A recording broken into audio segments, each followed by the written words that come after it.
Most people are seeing headlines about Trump pushing buffalo off of Montana grasslands.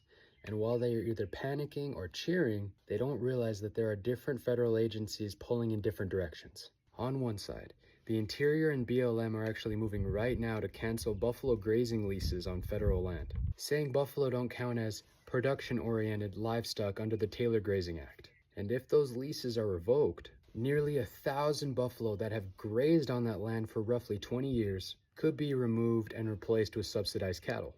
The positives that supporters are jumping to is simple. Ranchers get more access to cheap grazing, local cattle operations feel more protected, and the federal government can say it's sticking to the letter of the law written for livestock. They argue that these grasslands were always meant to support production agriculture, not long-term conservation projects, because local rural economies depend on that. The negative side of this is that tribes and conservationists see this as affirmative action for cattle, where public land is being tilted toward one industry at the expense of biodiversity and indigenous values. More than 50 tribes have filed protests warning that if buffalo don't qualify for grazing leases, that tribal herds will also be locked out of BLM land in the future. Research shows that well-managed buffalo herds actually improve prairie health.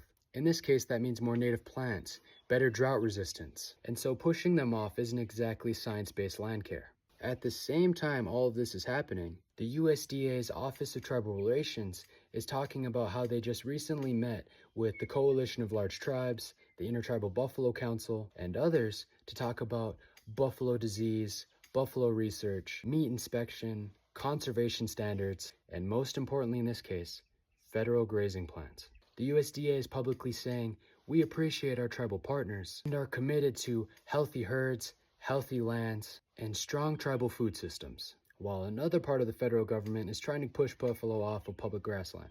So depending on how you look at this, the positive is that tribes have a seat at some federal tables and having access to federal partners who want to expand buffalo restoration and tribal food sovereignty. The negative is that those promises don't mean much if buffalo are treated as second-class livestock compared to cattle, especially when it comes to land and grazing rights. For me, the real question isn't whether you're pro-buffalo or you're pro-rancher. It's who gets to decide what public land is for and whether tribal nations are equal partners in that decision.